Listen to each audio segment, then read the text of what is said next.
আসসালামু আলাইকুম। বাংলাদেশ বেতার সিলেট সংবাদ পড়ছি শিমুল আক্তার। অবসরপ্রাপ্ত গুণী শিক্ষকদের টিআলি স্যার ফাউন্ডেশন সম্মাননা 2024 প্রদান করা হয়েছে মৌলভীবাজারে। আজ সকালে মৌলভীবাজার আলী আমজদ সরকারি বালিকা উচ্চ বিদ্যালয় মিলনায়তনে বর্ণাঢ্য আয়োজনের মধ্য দিয়ে আনুষ্ঠানিকভাবে গুণী এই শিক্ষকদের সম্মাননা জানানো হয়। এই উপলক্ষে আয়োজিত অনুষ্ঠানে প্রধান অতিথি ছিলেন জেলা মাধ্যমিক শিক্ষা অফিসার মোহাম্মদ ফজলুর রহমান। বিশেষ অতিথি ছিলেন সিলেট সরকারি পাইলট উচ্চ বিদ্যালয়ের প্রধান শিক্ষক মোহাম্মদ কবির খান। সভাপতিত্ব করেন মৌলভীবাজার সরকারি আলী আমজদ সরকারি বালিকা উচ্চ বিদ্যালয়ের প্রধান শিক্ষক মোহাম্মদ মইনুল হক। এ সময় জেলার 7টি উপজেলার 14 জন অবসরপ্রাপ্ত গুণিক শিক্ষককে সম্মাননা ক্রেস্ট, অর্থ ও জীবন বৃত্তান্ত ফ্রেমবন্দী করে তাদের হাতে তুলে দেওয়া হয় এবং তাদের আলোকিত কর্মজীবন ভিডিও চিত্রের মাধ্যমে প্রদর্শন করা হয়। টিআলি স্যার ফাউন্ডেশন এই উদ্যোগ নেয়।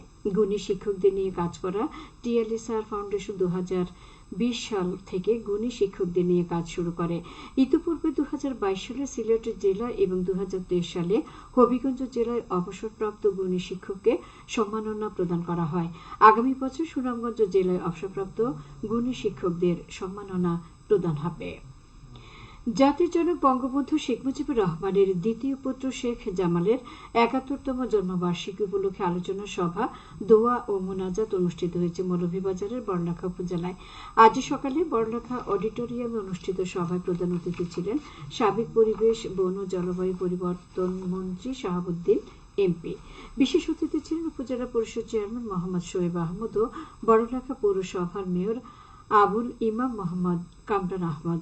পরে তাঁর বিদেহী আত্মার মাগফিরাত কামনা করে বিশেষ দোয়া ও মোনাজাত করা হয়। এতে বিভিন্ন রাজনৈতিক দলের নেতৃবর্গ, বীর মুক্তিযোদ্ধা সহ বিভিন্ন পেশার 3 শতাধিক ব্যক্তি উপস্থিত ছিলেন। উপজেলা আওয়ামী লীগ এর আয়োজন করে। সাবেক অর্থমন্ত্রী, রাজনীতিবিদ, লেখক, গবেষক, ভাষা সৈনিক ও বীর মুক্তিযোদ্ধা আবুল মাল আব্দুল মুহিতের মৃত্যুবার্ষিকী আজ।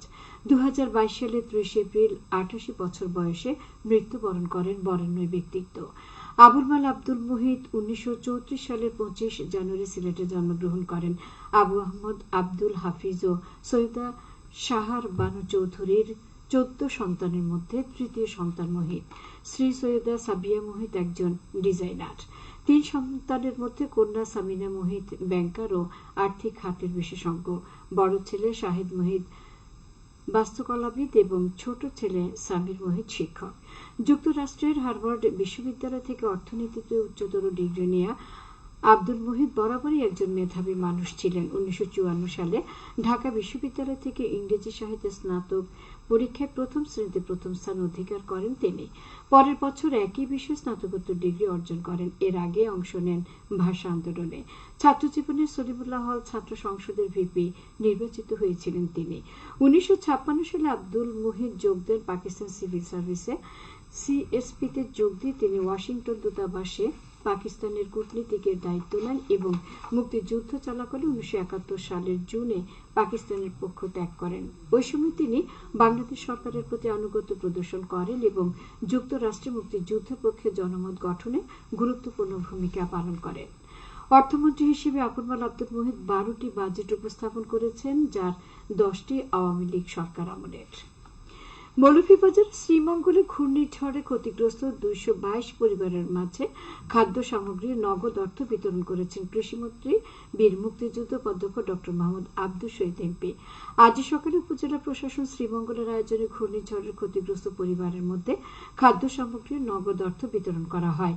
উপজেলা সদর ইউনিয়নের উত্তর ভাড়াউড়া ও উত্তরসুর এলাকায় সশরীরে উপস্থিত থেকে ঘূর্ণিঝড়ে ক্ষতিগ্রস্ত পরিবারদের খোঁজ খবর নেন এবং তাদের হাতে খাদ্য সামগ্রী ও নগদ অর্থ তুলে দেন কৃষিমন্ত্রী মোহাম্মদ আব্দুল শহীদ এমপি। সিলেটের বিয়ানীবাজার পৌরসভার ইনার কলেজ রোডের আরসিসি ঢালাই কাজ শুরু হয়েছে। আজ নির্মাণ কাজের উদ্বোধন করেন পৌরসভার মেয়র সৈফুল আলম জুনো। এ সময় কাউন্সিলর, ব্যবসায়ী, বিশিষ্টজন উপস্থিত ছিলেন। পৌরসভার নিজস্ব অর্থায়নেতে ব্যয় হয়েছে প্রায় 25 লক্ষ টাকা। বাংলাদেশ বেতার সিলেট কেন্দ্রের সাবেক স্টুডিও কমিশনার মোহাম্মদ আব্দুল খালিক গতকাল বিকেল 5টায় Sylhet MAG Osmani medical college হাসপাতালে ইন্তেকাল করেছেন। ইন্না লিল্লাহি ওয়া ইন্না ইলাইহি রাজিউন। আজ সকাল 10টায় জানাজা শেষে তার গ্রামের বাড়ি ভাতেশ্বর জামে মসজিদ প্রাঙ্গণে দাফন করা হয়।